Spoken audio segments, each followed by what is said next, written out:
Hello students, आज हम solve करने वाले हैं हमारा प्रैक्टिस टेस्ट 14। चलिए स्टार्ट करते हैं। फर्स्ट क्वेश्चन देखिए, a committee of 11 members is to be form from 8 males and 5 females. If M is the number of V, the committee is form with at least 6 males and n is the number of way the committee is formed with at least 3 females। ठीक है, अब आपको क्या करना है, यहाँ पर total आपको कितने 8 तो आपको दे रखे हैं मेल्स और 5 आपको दे रखी है फीमेल्स। ठीक है, आपको इसमें से 11 मेंबर्स सेलेक्ट करने। अब सबसे पहले बात करते हैं हम m की।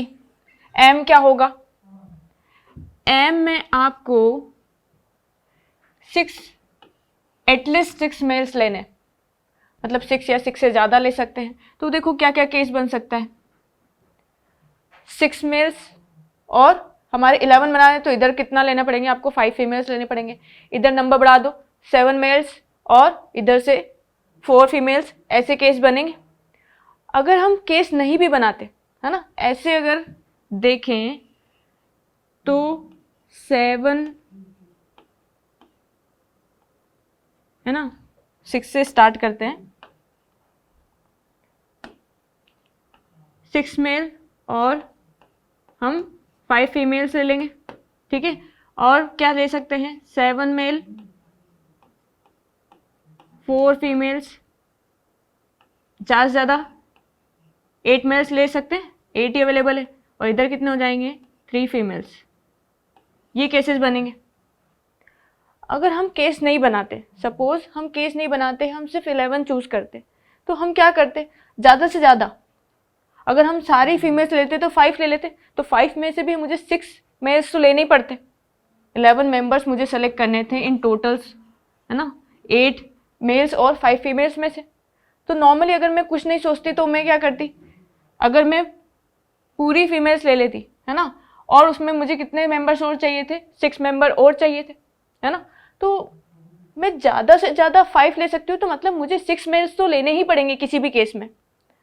एम क्या है, जिसमें आपको एटलीस्ट 6 आपको क्या लेना है, मेल्स लेने। तो हर एक केस में जब भी हम क्या करेंगे, इन 13 मेंबर्स में से 11 सेलेक्ट करेंगे, तो हर एक केस में मुझे क्या लेना पड़ रहा है, 6 मेल्स तो लेने ही पड़ रहे हैं।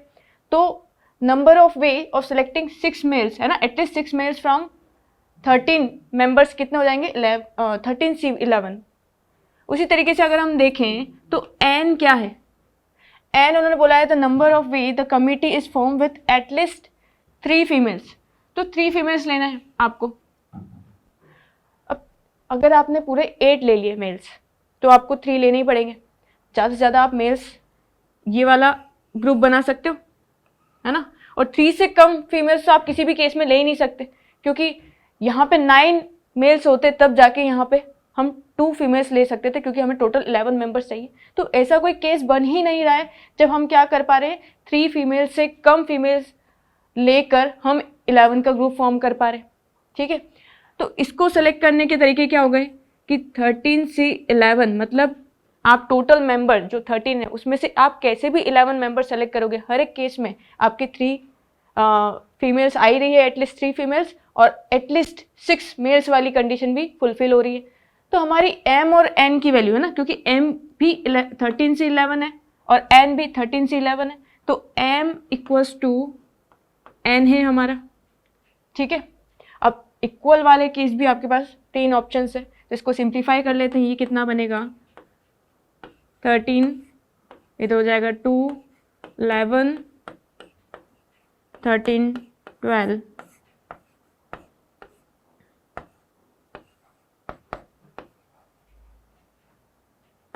78 आ गया। ठीक है, तो हमारा कौन सा ऑप्शन सही हो गया, सेकेंड ऑप्शन करेक्ट हो गया। ठीक है, नेक्स्ट क्वेश्चन देखो, if p q belongs to real number और आपको दे दिया कि 2 minus root 3 is a root of quadratic equation. एक क्वाड्रेटिक इक्वेशन गिवन है आपको, जहाँ पे p किसको बता रहा है, सम ऑफ रूट्स, और q बता रहा है प्रोडक्ट ऑफ रूट्स को, है ना, इसी जगह होता है। हमें P और Q की वैल्यू हमें फाइंड आउट करनी है इसको देखकर, है ना। और ये इन चारों ऑप्शंस में से कौन सा ऑप्शन सेटिस्फाई करेगा वो आपको चूज करना है। इस क्वाड्रेटिक इक्वेशन का एक रूट आपने ले लिया 2 माइनस रूट 3, ये इरेशनल रूट्स है और हमें पता है इरेशनल रूट्स आर, है ना, जो हमारे क्या होते हैं पेयर्स में आते हैं, कॉन्जुगेट पेयर्स में। तो ये क्या हो जाएगा, बीटा क्या हो जाएगा हमारा 2 प्लस रूट 3, ठीक है। तो अगर हमें इरेशनल रूट्स दे रखे, इरेशनल रूट्स और इमेजिनरी रूट्स हमेशा क्या करते हैं पेयर्स में आते हैं, तो हमने एक पेयर गिवन था तो उसके अकॉर्डिंग हमने दूसरा पेयर ले लिया। अब P क्या हो जाएगा हमारा, जो इक्वेशन है x square plus p x plus q equals to 0। हमें ये पता है कि इधर क्या आता है सम ऑफ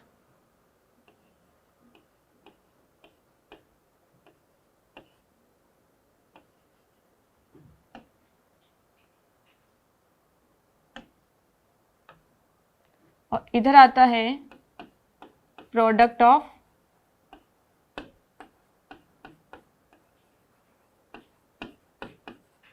इस तरीके से हम क्वाड्रेटिक इक्वेशन को रिप्रेजेंट करते हैं।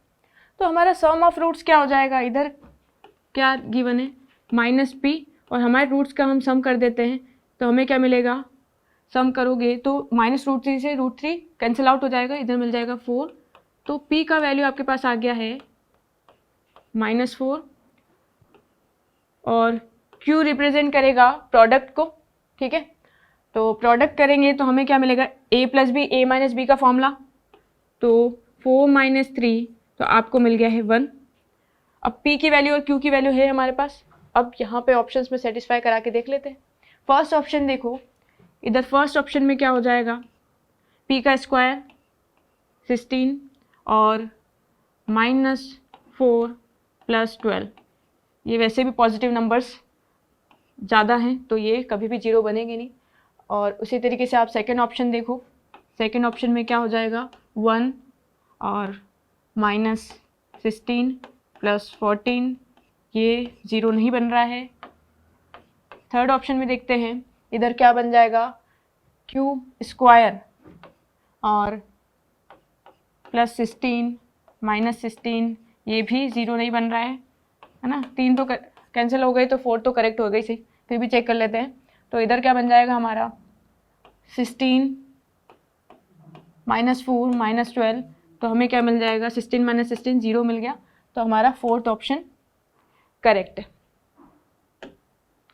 नेक्स्ट क्वेश्चन देखिए, if the fourth term in the binomial expansion आपको दे रखा है x ग्रेटर देन 0 और फोर्थ टर्म आपको ये दे रखी है 20 × 8 power 7, then a value of x is, x की वैल्यू आपको फाइंड आउट करनी है। आपको t4 गिवन था, है ना, t4 की वैल्यू क्या गिवन है 28 पावर 7, ठीक है। हम जनरल टर्म में लिख लेते हैं, इधर क्या बनेगा 6c3 2/x, इधर 3 पावर आ जाएगी इधर, और x log 8x, इधर भी पावर आ जाएगी 3, ठीक है। अब इसको सिंप्लीफाई कर लेते हैं, इसको लिख सकते हैं 2 पावर 21, इसको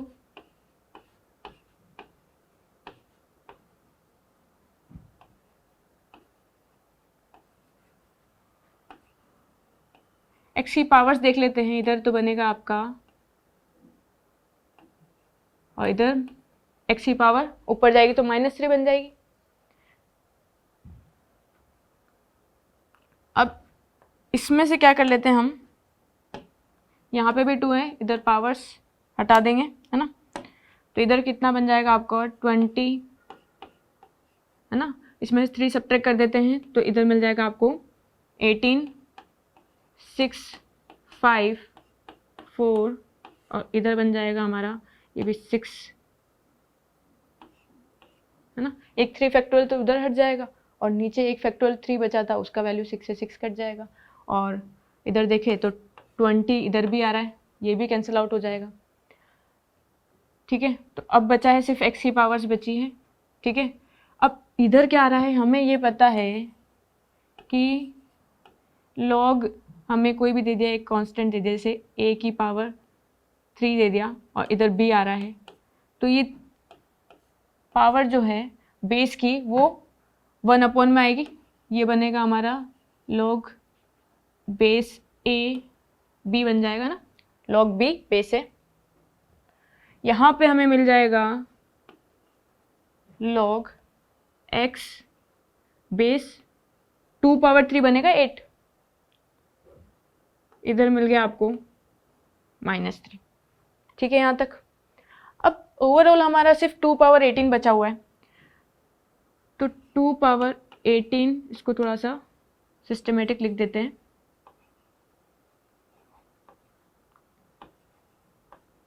इस तरीके से। अब मैं क्या करती हूँ, इसको भी इधर लेके जाती हूँ ताकि ये log x बेस 2 बन जाएगा। तो या फिर ऐसे ले लो कि आप दोनों तरफ log, है ना, log विद बेस 2 ले रहे हैं।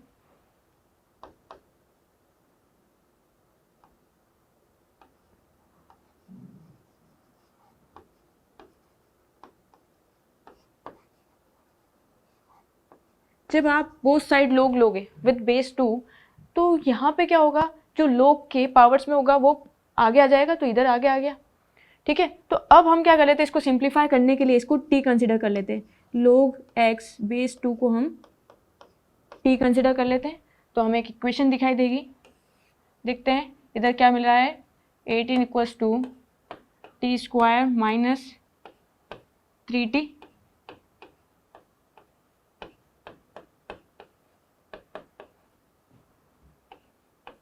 इसके फैक्टर्स क्या हो जाएंगे हमारे,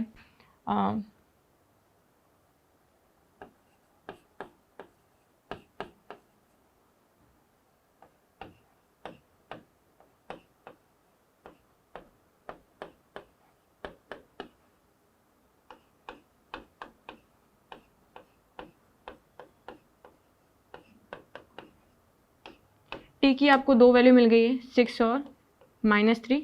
और t हमारा क्या था, किसको हमने t लिया था, log x base 2 equals to 6। और अब यहाँ से हमें x की वैल्यू क्या मिल जाएगी, x इक्वल्स टू 2 पावर 6 और 2 पावर -3। इसको सिंप्लीफाई करें तो ये 1/8 है। अगर क्योंकि ऑप्शन सारे हमें किस में दे रखे हैं, 8 के टर्म्स में दे रखे हैं, तो यहाँ से हमारा क्या हो जाएगा, ये है ना, तो 8 स्क्वायर हो जाएगा, है ना। 2 की पावर 3 को मैं क्या लिख दूंगी, 8, तो इधर क्या हो जाएगा, इसको लिख सकते हैं 2 की पावर 3 मल्टीप्लाई 2, है ना, तो यहाँ पे 8 स्क्वायर हो गया। तो ऑप्शंस देखते हैं हमें, हमारा ऑप्शन 4th करेक्ट हो गया। नेक्स्ट क्वेश्चन देखिए, if the line y equals to mx plus 7√3 is normal to the hyperbola then a value of m is. ठीक है, अब हमें क्या फाइंड आउट करना है, स्लोप फाइंड आउट करना है। तो हमें नॉर्मल ऑफ हाइपरबोला का इक्वेशन पता है,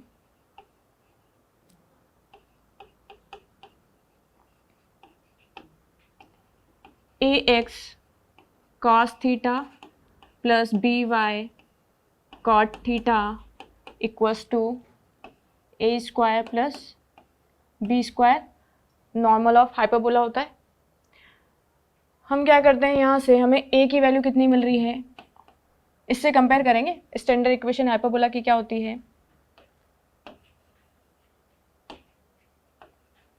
x square by a square minus y square by b square equals to 1। तो a की वैल्यू आपके पास है √24, b की वैल्यू है √18। यहाँ से हमें क्या मिल जाएगी equation, 24x cos theta √18y cot theta a square plus b square, तो मतलब 24 प्लस 18। ठीक है, तो उधर हो जाएगा 2 इधर 42 हो जाएगा, ठीक है। अब हम क्या कर सकते हैं, हमें ये पता है कि ये जो लाइन है y equals to M X plus C क्या बताता है, y इंटरसेप्ट को बताता है कि ये y एक्सिस को किस डिस्टेंस पे कट कर रहा है।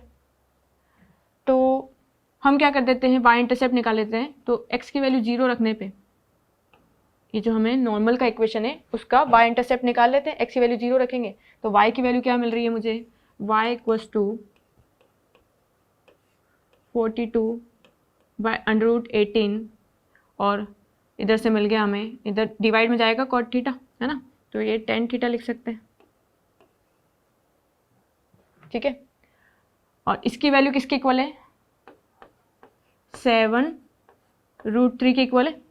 ये क्वेश्चन में गिवन है कि y इंटरसेप्ट की वैल्यू किसके इक्वल है, 7√3 के। तो हम यहाँ से क्या करते हैं, इधर से tan थीटा निकाल लेते हैं।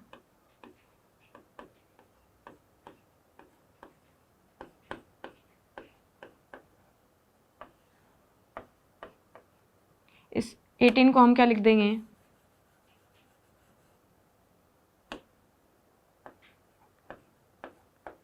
ठीक है, 3√2 लिख सकते हैं। अब यहाँ से देखें,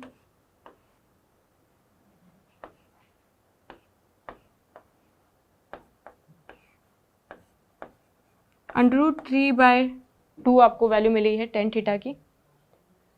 अब यहाँ से हम tan थीटा से क्या कर लेते हैं, हमें स्लोप की वैल्यू फाइंड आउट करनी है।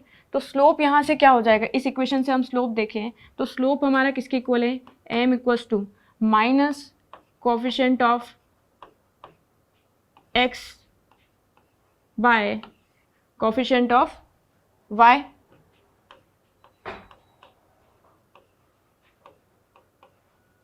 ठीक है। अब यहाँ हम सिंप्लीफाई कर लेते हैं,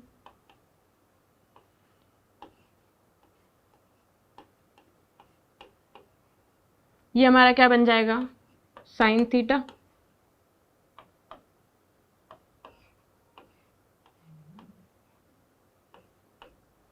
अब साइन थीटा की वैल्यू यहाँ से निकाल लेते हैं। tan थीटा आपको पता है, तो ये बन गया √3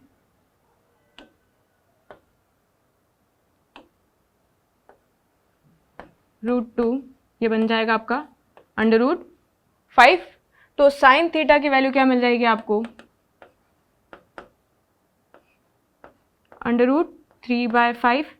अब हमें नहीं पता क्योंकि tan थीटा किस क्वाड्रेंट में पता नहीं है ना, तो साइन थीटा हमारा उस क्वाड्रेंट में प्लस भी हो सकता है माइनस भी हो सकता है। अगर tan थीटा फर्स्ट क्वाड्रेंट में भी पॉजिटिव होता है और थर्ड क्वाड्रेंट में भी होता है, क्योंकि थर्ड में फिर साइन नेगेटिव हो जाता है। तो अभी हमें पता नहीं, हम प्लस माइनस ले लेते हैं।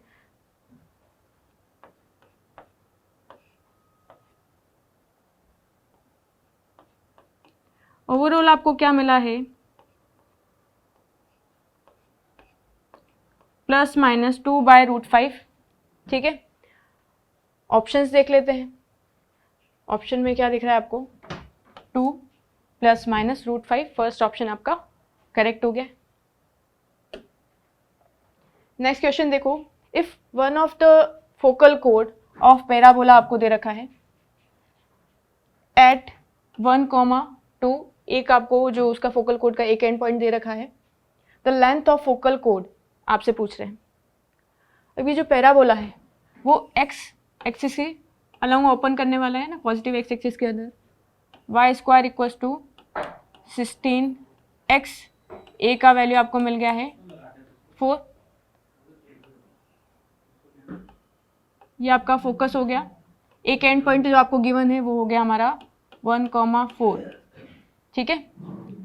हम पॉइंट्स कैसे लेते हैं, से इसको दे दिया a b, तो हम जनरल पॉइंट अगर हम लेते हैं तो a के कोऑर्डिनेट क्या होते हैं, a_t1² है ना, 2a t1 या t भी कह सकते हैं ना, at² 2at,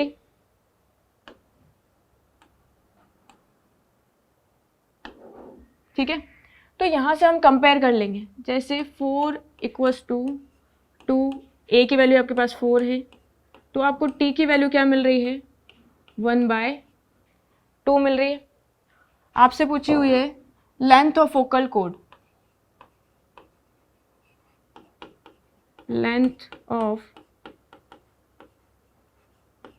फोकल कोड का क्या फॉर्मूला है, ए टी प्लस 1/t का स्क्वायर, है ना।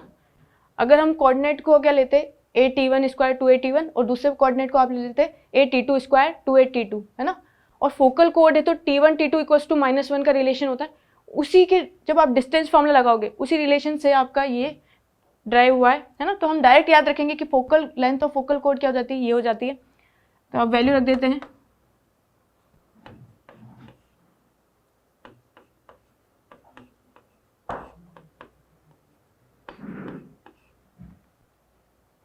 इधर हो जाएगा 25/4, तो लेंथ होगी आपकी 25। सेकेंड ऑप्शन आपका करेक्ट हो गया। नेक्स्ट क्वेश्चन देखो, let the sum of first n terms of non constant AP, ठीक है, आपको सम दे रखा है इस टर्म में, where A is the constant, D is the common difference of this AP, then the order pair D, A50 आपसे पूछा हुआ है, ठीक है। सबसे पहले क्या दे रखा है, सम ऑफ n टर्म, तो Sn दे रखा है आपको। क्या इंफॉर्मेशन गिवन है उसको हम पहले लिख लेते हैं।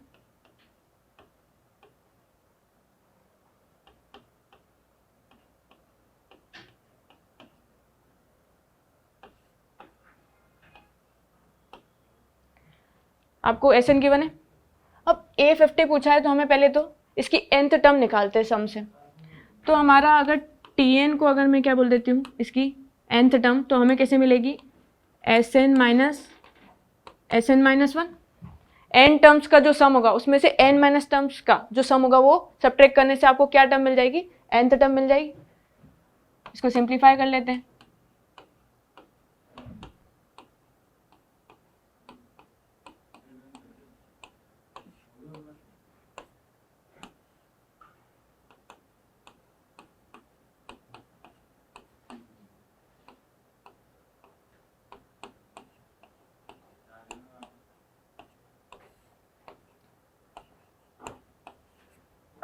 इस तरीके से हो जाएगा। n की जगह n-1 रख दिया है मैंने Sn में।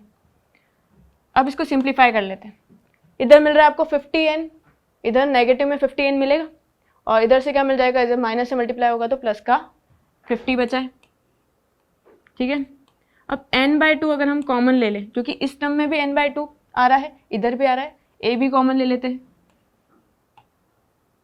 और बची हुई टर्म्स हमारी क्या बच गई, n-7, ठीक है। और इधर क्या बचा है, अच्छा इधर n नहीं आ रहा था, तो इधर बन गया n² - 7n, और ये टर्म्स हमारी बन जाएगी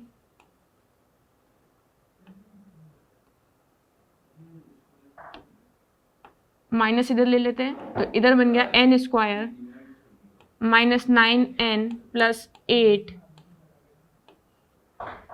इस तरीके से बन गया। इसको थोड़ा सा सिंप्लीफाई कर लेते हैं,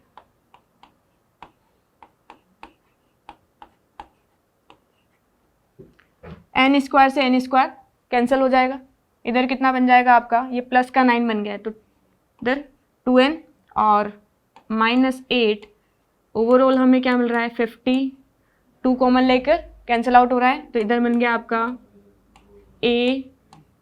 an-4,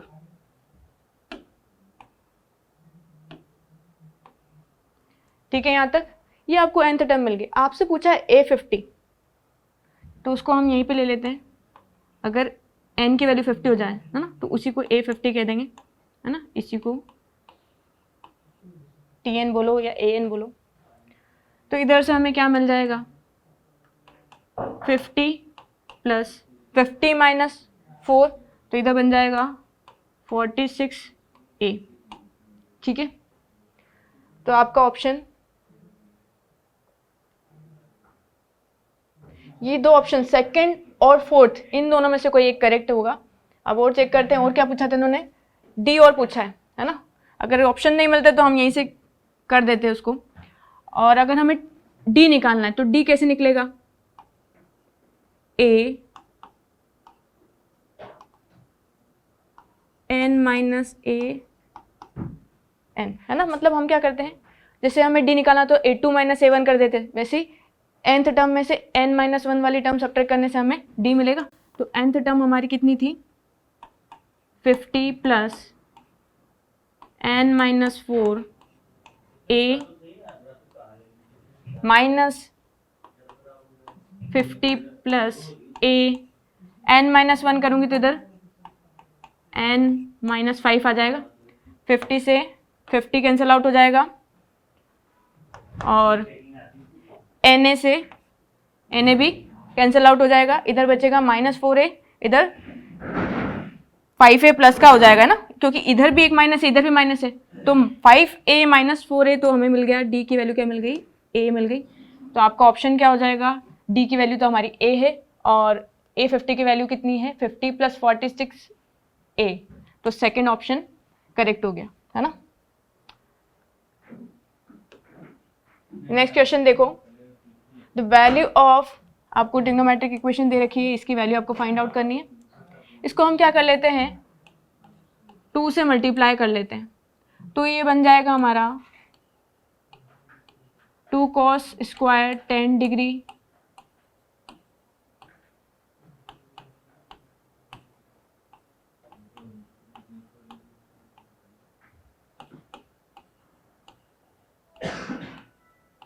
इस तरीके से आपको एक इक्वेशन मिल जाएगी। अब हमें पता है 2 cos स्क्वायर थीटा क्या होता है, 1 प्लस cos 2 थीटा। इसी तरीके से 2 cos a cos b का फॉर्मूला क्या हो जाएगा, cos a plus b plus cos a minus b. यहाँ पे देखें तो यहाँ क्या बन जाएगा, 1 प्लस cos 100 बन जाएगा, ये भी 2 cos स्क्वायर थीटा का फॉर्मूला बन गया इधर। अब इधर से देखें तो ये 1 प्लस 1 तो 2 हो गया, cos 60 की वैल्यू हमारी कितनी हो जाती है, 1/2, तो 2 में से 1/2 सब्ट्रैक्ट कर दिया, तो हमें मिल गया 3/2। यहाँ तक ठीक है। cos 20 डिग्री, अब इधर देखो तो और क्या मिल रहा है आपको, cos 100 degree minus cos 40 degree, ठीक है। अब इन दोनों में से फिर से हम फॉर्मूला लगा देते हैं, cos a माइनस cos b का फॉर्मूला लगा देंगे।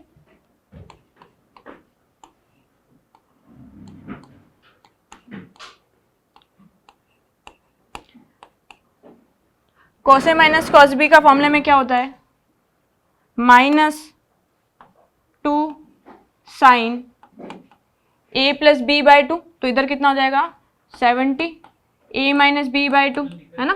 तो इधर कितना हो जाएगा 30 डिग्री। अब इसको सिंप्लीफाई करें तो cos 30 की वैल्यू 1/2, 1/2 से 2 कैंसिल आउट हो जाएगा,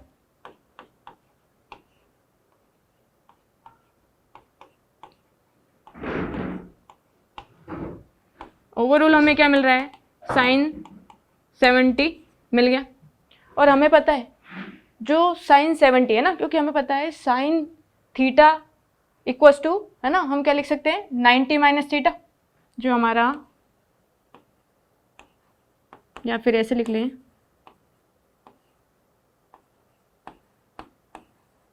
और वही हमारा किसके इक्वल हो जाएगा, है ना। तो इसको हम क्या लिख सकते हैं,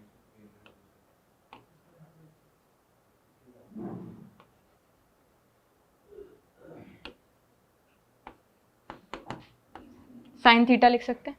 तो हम क्या लिखें यहाँ पे कि हमारा कॉस, है ना, 90 माइनस 20 करूँ तो 70 मिल रहा है, वो हमारा साइन 70 के इक्वल हो जाएगा। तो हमें कितना मिल जाएगा, ये तो कैंसिल आउट हो जाएगा, तो 3/4 आपको आंसर मिल जाएगा। ऑप्शन 4 करेक्ट हो गया। नेक्स्ट क्वेश्चन देखिए, if a tangent to the circle intersect the coordinate axis at distinct point P and Q, then the locus of the midpoint of PQ। ठीक है, आपका कौन सा सर्कल गिवन है, यूनिट सर्कल जिसका रेडियस है हमारा 1,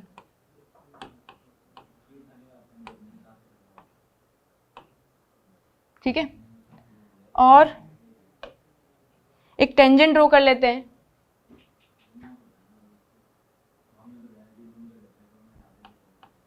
पी क्यू है ना, intersect the coordinate axis at P and Q. ठीक है, अब हमारे क्या गिवन है यहाँ पे, the locus of the mid point. तो मिड पॉइंट हमें पता नहीं है, हमने किसी को ले लिया, ये एस पॉइंट है जिसके कोऑर्डिनेट है एच कोमा के। जरूरी नहीं है कि मिड पॉइंट हमारे सर्कल पे लाई करे, ये कहीं भी हो सकता है। इक्वेशन ऑफ टेंजेंट क्या हो जाती है हमारी, अगर जो जनरल पॉइंट है, आपने ए पॉइंट ले लिया, तो हमारा जनरल पॉइंट क्या होगा यूनिट सर्कल पे, ए कॉस थीटा, तो है ना हमारे r cos theta r sine theta, तो यहाँ पे रेडियस की वैल्यू 1 है। टेंजेंट हमें क्या मिल जाएगा, cos theta x sine theta y equals to 1। ये हमारी पी क्यू लाइन की इक्वेशन हो गई है। हम पी और क्यू कोऑर्डिनेट फाइंड आउट कर लेते हैं। पहले क्यू देखें, तो इसमें क्या होगा, वाई की वैल्यू 0 रख देंगे, तो वाई की वैल्यू 0 रखने से हमें क्या वैल्यू मिल रही है, सेक थीटा, एक्स की वैल्यू आ गई। और पी, आपको पी के कोऑर्डिनेट फाइंड आउट करने हो, तो आप क्या करोगे, एक्स की वैल्यू 0 कर दीजिए, है ना। तो एक्स की वैल्यू 0 करने से हमें क्या मिल जाएगा, कॉस सेक थीटा,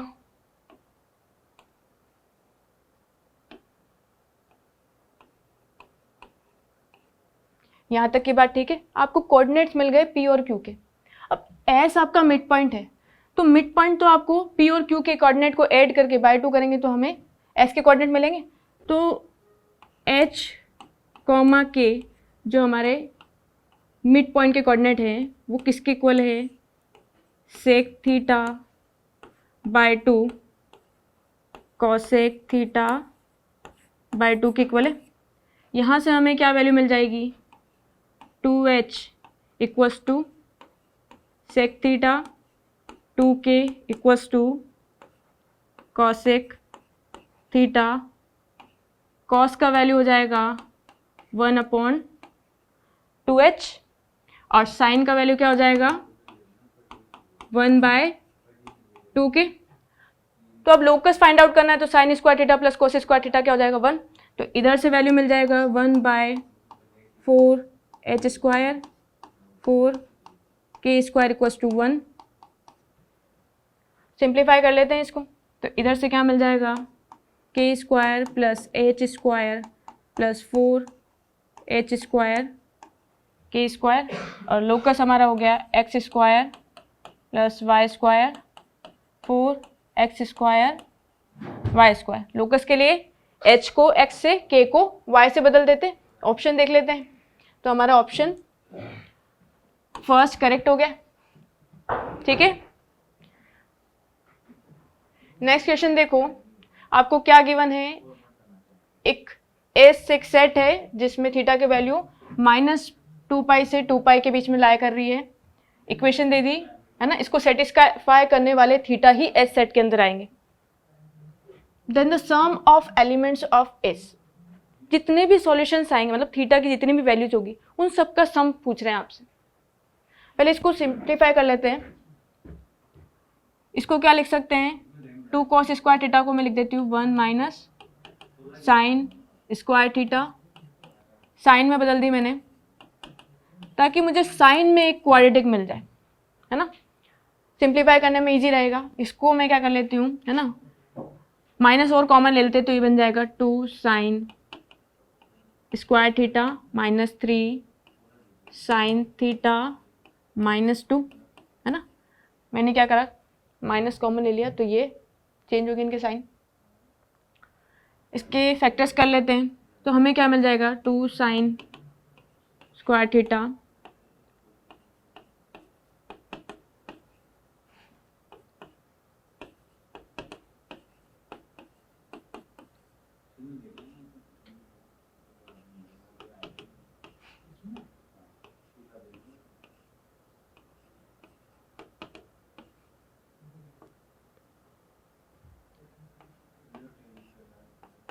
इस तरीके से 2 रूट्स मिल गए आपको।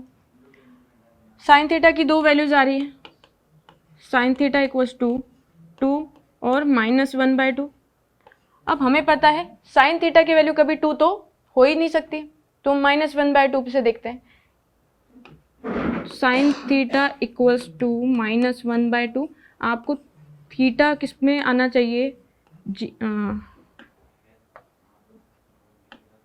-2π से 2π के बीच में देखना है आपको, ठीक है। अब देखो साइन थर्ड और फोर्थ क्वाड्रेंट में नेगेटिव होता है पहले, तो आप 0 से 2π में देख रहे पहले, तो एक तो थर्ड क्वाड्रेंट में अगर होगा पहले तो 1/2 वैल्यू कब होती है, साइन है ना π/6 पे होती। थर्ड क्वाड्रेंट में क्या हो जाएगा, पाई प्लस π/6। फोर्थ क्वाड्रेंट में भी नेगेटिव होता है साइन, तो 2π माइनस π/6। ये तो बात हुई 0 से 2π की। अब हम क्या चल रहे हैं, रिवर्स में चल रहे हैं, मतलब हमें -2π तक भी जाना है। तो अगर हम देखें तो हम बिलो में बढ़ेंगे यहाँ से, तो हम नीचे की तरफ जाएंगे, है ना। तो हम क्या करेंगे, ये भी नेगेटिव, तो -π/6 इधर आ जाएगा, और वापस से इस तरफ आएंगे तो देखना है, तो यहाँ से क्या हो जाएगा, -π प्लस π/6, है ना। इस क्वाड्रेंट में नीचे से देखेंगे तो अब इनका सम कर लेते हैं। सम कितना हो जाएगा, पाई से पाई कैंसिल आउट हो जाएगा, ठीक है, और ये पॉजिटिव π/6 नेगेटिव π/6 ये भी कैंसिल आउट हो जाएगा। आपका ओवरऑल क्या बचेगा, है ना, सम कितना बचा, 2π आपका आंसर हो गया। सेकेंड ऑप्शन करेक्ट है, ठीक है। लास्ट क्वेश्चन देखिए, if alpha and beta be the roots of, equation आपको दे दी है आपको, और y नॉट इक्वल टू 0 है इन आर रियल नंबर में, एक डिटर्मिनेंट आपको बना के दे रखा है इज इक्वल्स टू, आपसे वैल्यू पूछ रही कि इसकी वैल्यू किसके इक्वल है। हमें पता है कि x³ -1 है ना, हम ऐसे क्यूब रूट ऑफ यूनिटी से हम ऐसे देखें तो इसमें क्या हो जाता है, इसकी 3 रूट्स मिलते हैं, जिसको हम, है ना, एक रूट तो हो जाता है 1, दूसरा ओमेगा और ओमेगा स्क्वायर, है ना, 1 ओमेगा ओमेगा स्क्वायर, इसके 3 रूट्स होते हैं, जिसमें हमें ये भी पता है कि ओमेगा क्यूब इक्वल्स टू 1 होता है, ठीक है। अब इसी चीज़ का यूज़ करते हैं इसमें, तो आपको इसी तरह की टर्म दे रखी है, तो इसके रूट्स क्या होते हैं, ये ओमेगा और ओमेगा स्क्वायर किसके रूट्स होते हैं, इस क्वाड्रेटिक इक्वेशन के। तो हम एक को ओमेगा और अदर रूट्स को क्या लेते हैं, ओमेगा स्क्वायर ले लेते हैं। तो यहाँ से हमें क्या एक डिटर्मिनेंट मिलेगा, y+1, इसको ले लेते हैं ओमेगा ओमेगा स्क्वायर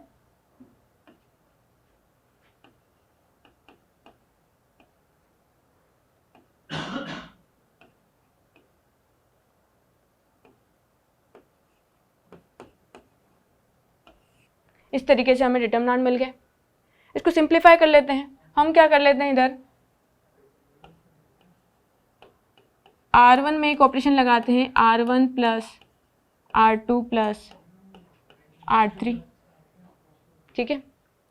यहाँ से ये चीज़ भी देखो, इस इक्वेशन में अगर आप सम ऑफ रूट्स देखो तो आपको क्या मिलेगा, 0 मिलता है ना। तो एक रिलेशन ये भी होता है 1 ओमेगा ओमेगा स्क्वायर में कि इन तीनों का सम क्या होता है, 0 के इक्वल हो जाता है। तो यहाँ से अगर हम ऐड करेंगे तो 1 ओमेगा ओमेगा स्क्वायर का एडिशन वाली टर्म आ रही है, तो फर्स्ट प्लेस पे y आ गया है,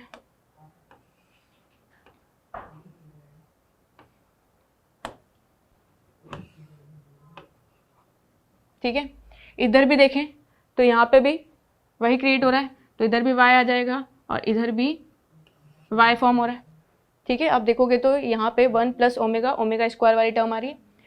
जो R2 और R3 को एज इट इज लिख लेते हैं,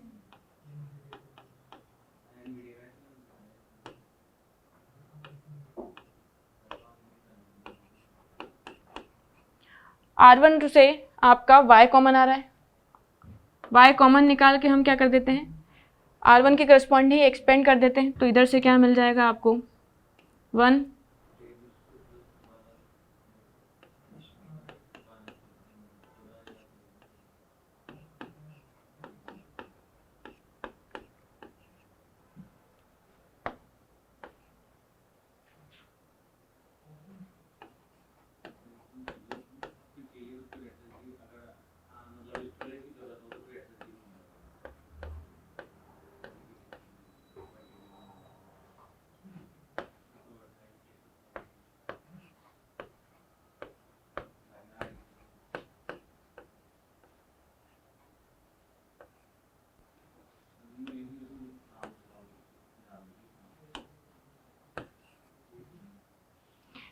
अब इसको सिंप्लीफाई कर लेते हैं, तो यहाँ से ये कैंसिल आउट हो रहा है, इधर देखें तो ये क्या बनेगा आपका y square omega y omega square y, omega cube बन रहा है। ओमेगा क्यूब किसके इक्वल होता है? 1 के इक्वल हो जाता है ना। इसको ओपन ही कर लेते हैं, यहाँ से वाई ओमेगा बच रहा है, और इधर से देखें तो क्या बन रहा है ओमेगा वाई ओमेगा स्क्वायर और ओमेगा पावर 4, तो इसको लिख सकते हैं ओमेगा पावर 4 को ओमेगा क्यूब मल्टीप्लाई ओमेगा, तो इसकी वैल्यू तो 1 हो जाएगी, तो इधर मिल गया हमें omega omega 4 is equals to omega. अब इधर देखें क्या कैंसिल आउट हो रहा है, ओमेगा स्क्वायर वाई से ओमेगा स्क्वायर वाई, 1 से 1 वाई ओमेगा कैंसिल आउट हो गया, ओमेगा भी माइनस ओमेगा से कैंसिल आउट हो गया। ओवरऑल आपको मिला है वाई का क्यूब। ठीक है, अब ऑप्शन देख लेते हैं, ऑप्शन सेकंड आपका करेक्ट हो गया। ठीक है, थैंक यू।